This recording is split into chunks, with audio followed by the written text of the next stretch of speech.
So I had a little bit of a machshava of like to share something with you. It's a little bit, it might be a little bit odd, but do the best we can over here. So in the Parshas Boy, so we have the final three plagues, right? The final three makas. So last week's Parsha you had the first seven, and now the final three, and it's all like sort of leading up to makas Becharis, obviously the death of the plague of the firstborns. That's ultimately when Yitzias Mitzrayim takes place. Pari is finally, his will is finally broken, and that's it. We're going to let Klal Yisrael go, and Zeh.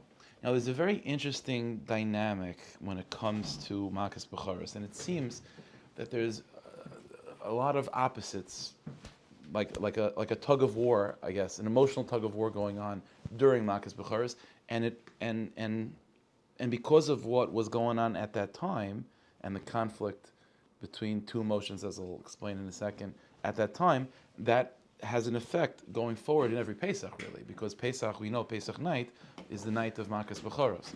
So the pasuk says like this: V'yara Moshe Rabbeinu tells Para in Old Mitzrayim, Koyim Hashem.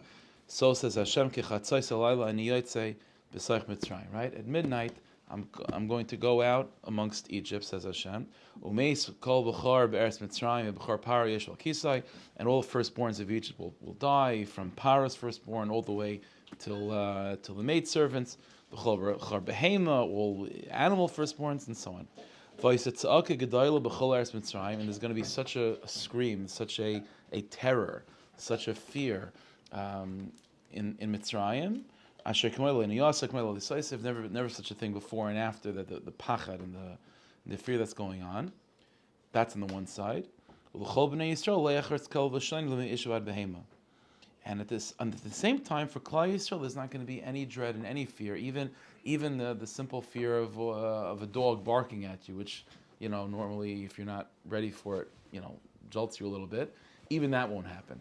So the Torah Kedosh is sort of saying that besides the fact that there's going to be the death of the firstborns, and obviously there's not going to be any of that by Klal Yisrael, but much more than that, part of Makas Bechoros, what's being described over here, is this great divide, not just in terms of the life versus death of the firstborns, but the fear and the dread of the Mitzrayim because of what's going on, and the absolute confidence and no fear at all with the Klal Yisrael, not even to be afraid of a dog. That's the difference that's being placed over here. And the truth is, we do find that this idea of Pesach night of Makas Bechoros being a time of no fear, of absolutely no fear, no dread, nothing to be worried about, absolute confidence that everything is fine. Not only was it that night, but it's going forward, right? The pasuk later on describes this night. Moshe Rabbeinu says going forward is called Leil Shimurim, a night of protection, a night that you don't have to worry. This is why even it's well known, it's a midig by Klal Yisrael, that by Pesach night before Hallel, you open the door, right? So people think you're opening the door for Elyon Havi. Not really.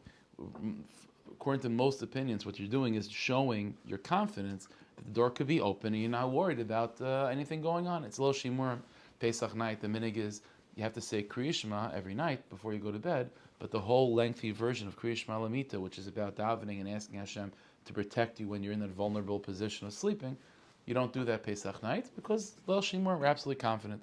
The minig by many is even when they go to bed to maybe not have the door open but unlocked. Also Leil Shimurim. But what's interesting is that maybe by Mitzrayim there was a big divide between, Klal Yisrael is super confident and not worried at all, and then you have the Mitzrayim all panic-stricken.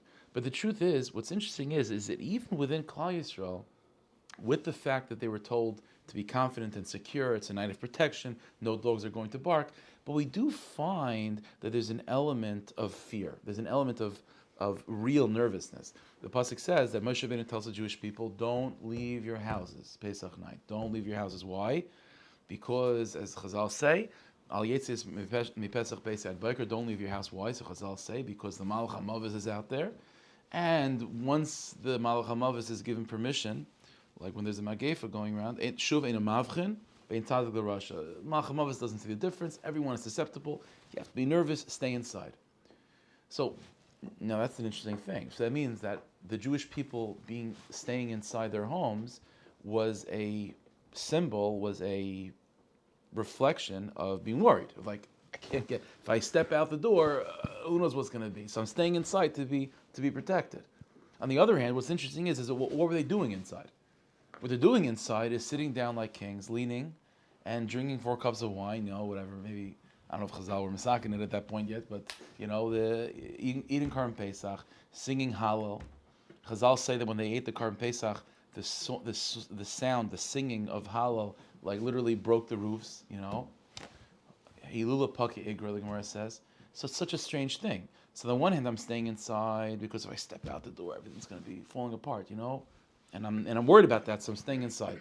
But yet, when I'm staying inside, what I'm doing is absolute confidence and security, and everything's gewaldic, and I'm singing songs to Hashem. It's a very, very strange thing. So what we're seeing is that there's a very strange dynamic when it comes to Pesach night, where there's a huge contrast. See, the average day, a person is not super confident, and you're not super terrified. But all of a sudden, Pesach night, the extremes are much more pronounced. There's absolute fear and dread by Egyptians. And even by Klal Yisrael, don't step outside the doors of your home. Don't do that. The monster's going to get you. And on the other hand, there's absolute confidence and security. Don't worry, even a dog is not going to bark. And sing Hallel because everything is mamash gevaldik. The contrast is just so extreme. The truth is, even going forward in Jewish history, see, it'll pass around. You see, that's how it goes. That's how it goes. Yeah, I know. So even going forward in Jewish history, so Pesach night is Leil Shimurim, right? A night of protection, right? You say the door's unlocked, open the door for Elio, and so on, right? So okay, one falls, one bites the dust. No, on the other hand, we know. I mean, this is a sad inyan, but it's something that our people had to deal with many generations, which is having blood libels, and blood libels dafka came from Pesach night. So such a strange thing that was something like it goes down in Jewish history that Alilas Dam, like the blood libels, was something that every Jewish and every shtetl was worried about. And leading up to Pesach, we don't appreciate it now because like when we think about Pesach, and what gets us worried is like being able to afford it, and cooking and cleaning for the wives and so on. But by Klal Yisrael, there was something really to be worried about Pesach night. You didn't know because all you needed was one serial killer out there killing a kid, and then all of a sudden the Jewish community is blamed for it and done. So it's not a pasha zach. So there's such a very strange dynamic with Pesach. Absolute confidence and security. Doors are open. Eliyahu Navi is coming, whatever it is, and no kriyish malamita. Everything's fine. Singing Hallel, Vadim Hayinu, and leaning and drinking 4 cups of wine.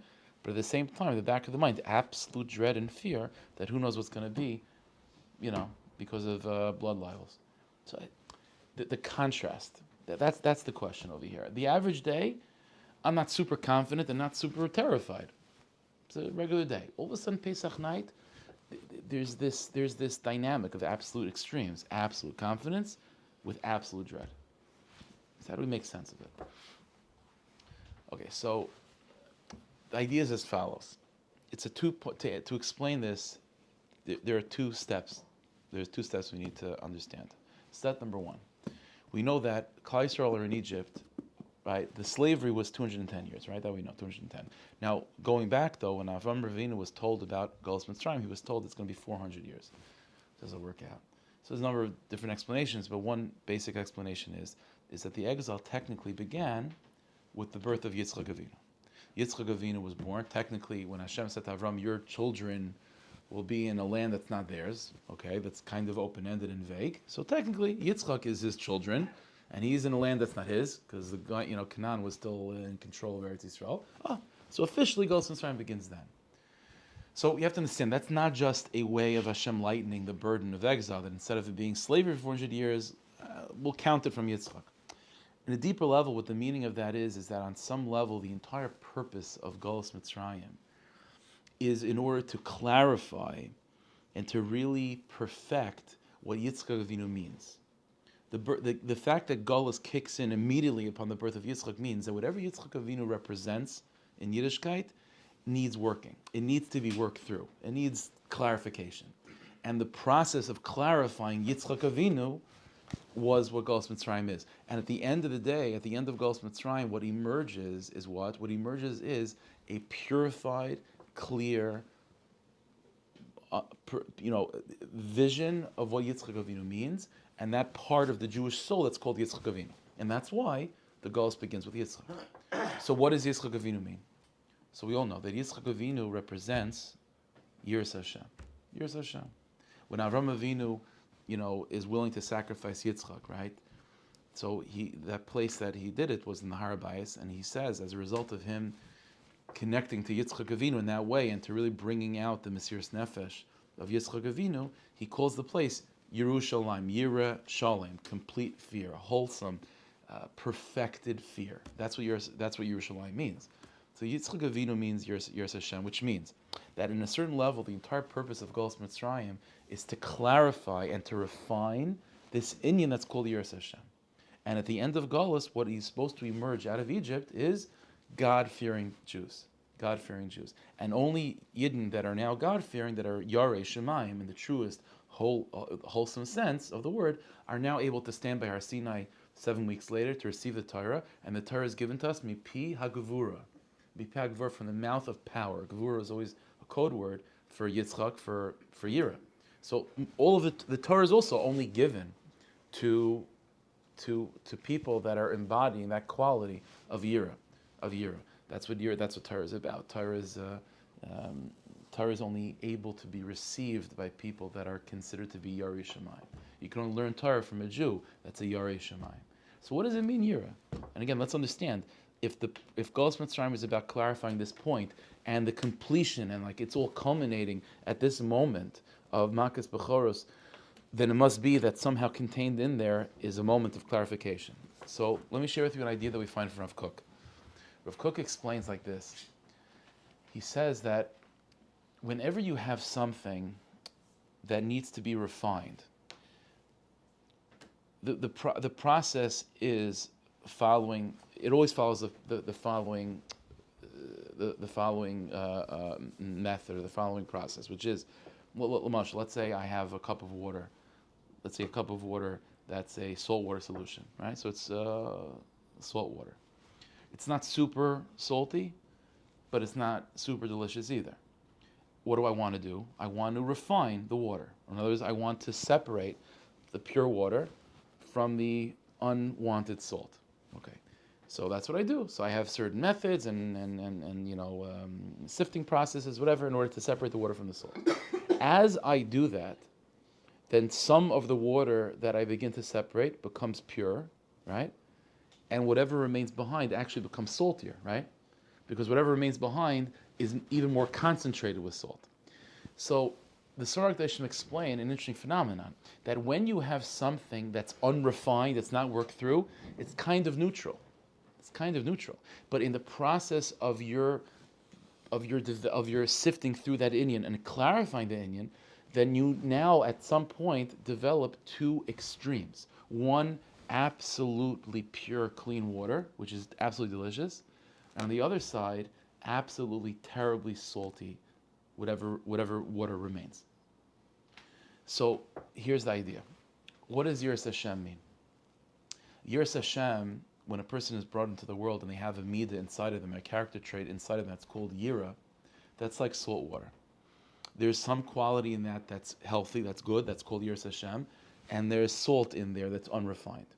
Rav Kook explains that the salt, the unrefined aspect of Yiras Hashem is pachdanas. What does pachdanas mean? It comes from pachad. Pachad means cowardice, to be a coward. What does it mean to be Yarei Shemayim? What's the vision of a Yarei Shemayim, a really God-fearing Jew? So it would be a big mistake to think that Yiras Hashem means a guy that's nervous, a guy that's just nervous.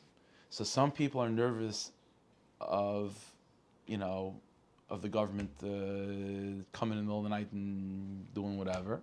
Some people are nervous about what's going to be with their job. Some people are afraid of the dark. Some people are afraid of bugs. Some people are afraid of who knows what, right? Some people have fear of clowns. And some people are afraid of muksa. So it's also a pachad. I'm afraid of going to Ganem. Kook says that's not that pachdonas, cowardiceness, being just afraid and nervous about what's going to be. That is the unrefined sediment that's within this beautiful wine that's called Yiras Hashem. And the tachlis and the tachlis of a person refining one's Yiras Hashem is what? Is to get rid of that sediment, to get rid of that salt, to extricate from your system any level of cowardice. The job of a Jew, the goal of a Jew, the Rebbeinu Shalom wants us to be God-fearing. God-fearing does not mean to be cowards and to be nervous and to be worried about what's going to be. Maybe I'm going to make a mistake. Maybe I'm going to do an avera. I'm going to lose everything in my life. That's not what Yiras Hashem means. Yiras Hashem does not mean to be nervous, and Yiras Hashem does not mean to be just waiting for the next shoe to fall. I'm just going to wait for that. I'm for sure going to lose it. I'm for sure going to make the mistake. I'm for sure going to get him. I'm just waiting to find out for what. That's not what Yiras Hashem is. What is Yiras Hashem? Yiras Hashem is a combination, Rav Kook says, of two midas, of an absolute awareness that you're in the presence of a being, of God, number one. Number two, who God is unfathomable to you. You don't know who God is. But number three, He's not a threat. He's not a threat. See, that's the difference between a person that's afraid in the sense of being a coward and nervous versus Yiras Shamayim. See, if I'm walking down the block and the mashal I usually give is like you're walking down the block and the bushes begin to rustle. There's something in the bushes. I'm nervous. Why? Because I have two ingredients. Something there, I know there's something there, and I don't know what it is. And maybe it's a threat, so I'm nervous. I'm walking down the block, and this big guy is coming towards me. Nervous. Why? Two things. I know there's someone there, and I don't know what's going on in his head. So I can have the same thing with God. I know there's a God, I don't know who He is and what He's thinking. I'm nervous. But that's called pachdonis, that's called being a coward. What does Yiras Hashem mean? Yiras Hashem means a third ingredient, is that God that I'm in the front of, that I don't understand, is not a threat, and I'm actually part of His world. I'm a part of Him. See, that's the difference, right? The guy walking down the block, I'm not part of his world. We are two different worlds bumping into each other. And there's not room for both of us to stand in one spot. So I'm nervous about what he's going to do. Whatever it is in the bushes over there, I don't know what it is. It's not part of me. I'm not part of it. And it could cause conflict. But if Yiras Hashem means to become to have an absolute clarity that I am part of something much bigger, and what it is that I'm a part of, that's bigger than me, that's called God. I don't understand what that is, and that's a good thing. A healthy Yiras Hashem does not bring fear and anxiety. A healthy Yiras Hashem brings absolute confidence. Because if I were to know with 100% certainty that I am plugged in to a power that's bigger than anything I can possibly conceptualize, that's empowering. That's not demeaning. That's not belittling. That doesn't make me nervous. That doesn't make me crawl in the fetal position in the corner of the room. Adarabba. You know what power I have? I don't even know how much power I have. I don't even know. But I know that it's mine. I know that I'm a part of it. That's called Yiras Hashem. The process, and therefore Rav Kook explains that in order to become a God-fearing Jew, it's sifting through that water. It's getting rid of the sediment. It's getting rid of the salt. Which means that you have to expunge, kaviyachol, from your system, cowardiceness, and really embrace confidence, and understand that the confidence that you have is not coming out of because you're an idiot and you don't realize the consequence. It's not coming from that. It's coming from absolute awareness that you are part of something much bigger than you, that God is your world, and you're part of His world. And you're not bumping into Him in an alley somewhere. You're part of His universe. And who is this God that you're part of His universe? I have no idea. But He's not a threat. I'm part of His world. And I'm empowered by that. I'm confident because of that. Therefore, what we're seeing by Makas Bechoros, which is again the culmination of Yetzias Mitzrayim, in order to stand by Har Sinai, the Rebbeinu Shalom says, I want to give you the Torah. But I can't give the Torah to people that are nervous. I can't give the Torah to people that are just stomp people. I need to give the Torah to people that see themselves as part of my world. And that are God-fearing. That's what it means to be God-fearing. That you appreciate who it is, who is God that He's giving you the Torah. And you know He's absolutely true and real. And you don't know who He is. And God's bigger than anything you can conceptualize. That's a prerequisite. That's an environment that Torah Kedosha could be given. The Rebbeinu Shalom says, you're on the same page. But in order for that to happen, there has to be a beer. There has to be a sifting and a clarification. And this clarification we see coming to a head Pesach night, and you see coming to a head by Makas Bechoros, where now there's two opposite extremes. You have absolute fear and anxiety by Mitzrayim, and absolute confidence and security by Klal Yisrael.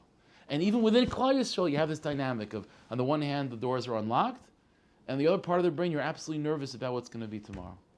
And the reason why there's such a huge contrast is because that's the cleansing process. The process of beer, of clarification, is the result of that process until it's finally finished is to create these two extremes. So again, before that, initially, when it's just pure salt water, everything's parv. But all of a sudden, when there's a process of really getting something perfect, then all of a sudden you got milchiks and fleishiks. It's not parv. Things are extreme. And the way it works is that extreme, extreme, extreme, each voice becomes more and more pronounced. And there's a voice inside the head which screams, be confident, you got this. And there's another voice which screams, you should be terrified, you have no idea what you're doing. Right? In the beginning, there's no voices at all. But as the voice of confidence and healthy Yiras Hashem becomes more pronounced, then the voice of the salt and the voice of the sediment, the voice of Pachtanas, also becomes more and more pronounced. And at some point, as they're moving in more extremes, we have to make a choice, which voice we're listening to. And at some point, when all the salt is removed from the water, then as the Torah Kedosh, as Hashem promises, once it's fully removed, then you take the salt and throw it in the garbage. But until that last drop of water is still in there, then you still need to deal with the salt, and the salt's louder and louder and louder. You follow this? That's the process that's going on. And so this is what happens also on a historical level before you get closer to Mashiach, where the extremes become much more pronounced. Because when things are still in the beginning of the process of sifting through the salt water, things are still pretty powerful. But as it gets closer and closer to the very end, then each side becomes that much more potent, that much more strong. That's why even nowadays we find this. Without getting into the detail, everyone can hear these voices in their own lives, but these two voices of absolute fear and anxiety about everything, right? Versus, absolute like cowboy, just running without any concern at all, just go, and you see this, and again, we have to be deep people. So things that go on in the world around us, you have to think, what is the Rebbeinu Shalom telling you? What's going on over here? The fact that the world is in such a way where there's such a divide in terms of, cavalier, super confidence, overconfidence versus anxiety-ridden fear-mongering. That's not coming because of like TV networks. You know what I'm saying? That's coming from a very pessimistic place. Because there's something going on in the world that the Rebbeinu Shalom is trying to clarify Yitzchak Avinu once again. And just as Yitzchak Avinu was necessary to perfect in order to get out of Mitzrayim, so Yitzchak Avinu is going to be necessary to perfect in order for us to get out of this galus too. Chazal say that when Mashiach will come, we're all going to point to Yitzchak Avinu and say, Yitzchak, you are the main of the office. You are the Iker. Because that's what it means. Yiras Hashem gets a very bad rap. It's a very bad rap because when we think of the word yira, we translate in English the word fear, and no one wants to be afraid. But it's not a good translation. Yira does not mean fear, anxiety. That's pacha. We don't want that. A healthy, purified Yiras Hashem is a Jew that's unbelievably confident and powerful and mission-oriented and humbled by that mission and humbled by how much power they wield as being part of God's world. It's Yari Shemaim, a God-fearing Jew, is someone that knows with absolute confidence and security that they're part of something that they don't know. That's what a God-fearing Jew is. It's a Jew that says, I absolutely believe in Yiddishkeit, and I don't know what Yiddishkeit is, and that's why I love it so much. Right? It's a Jew that says, I believe in God so much, and I don't know who God is, and that's why I love Him so much. It's empowering and humbling at the same time. It's the opposite of Pachtanis. It's the opposite. A person that's a coward is really the opposite of that. He's full of himself, and he thinks that everything depends on his own decisions, and that's why he's overwhelmed by it. If a person believed that everything in their life is governed by their decisions, you're never going to get out of bed. How could you possibly? It's too much. There's too much hanging in the balance. But if you're a Yari Shemaim and you say, this is the Rebbeinu Shalom's world, and I'm just a player in his world, and I'm going to do the best I can. But ultimately, the Rebbeinu Shalom runs the show. Now you can make a decision. Now you can get up and do something with your life. The Rebbeinu Shalom gives you the Torah, which is all about making the right decisions and doing something and accomplishing only to people that really believe in the very depths of who they are that this is God's world. Because then you could actually handle the achrayus and the responsibility of making the right decisions. Otherwise, it's overwhelming. And in order for Mitzrayim took us to a certain level of clarifying Yiras Hashem, and Mashiach is going to take us to even a greater level of clarifying Yiras Hashem.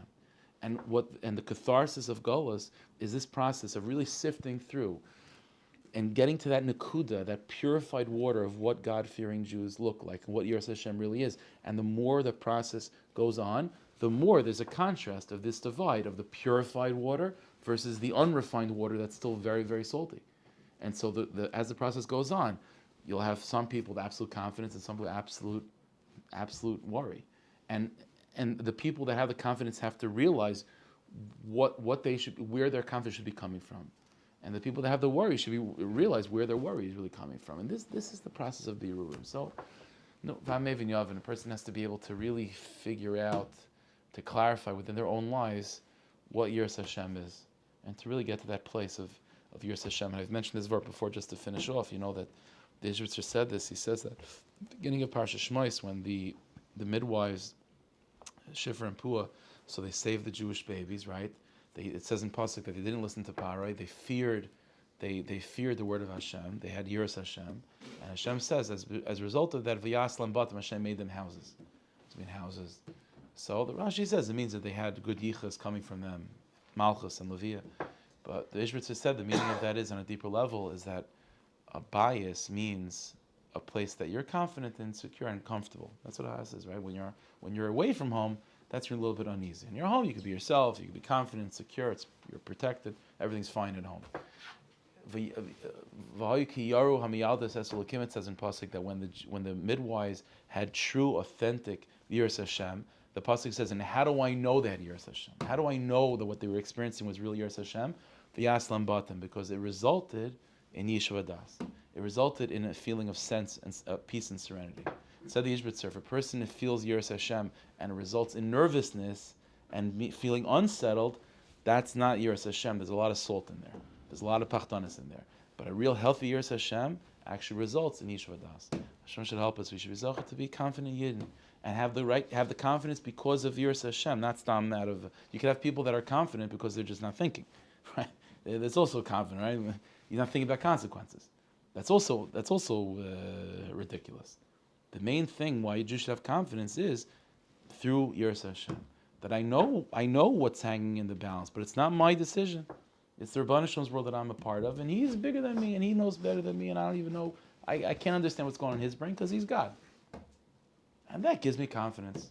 And then I could do what I'm supposed to do because it's not all hanging on me. It's the Rebbeinu Shalom's world. Hashem should help us to become God-fearing Jews. That's the Eker. All right.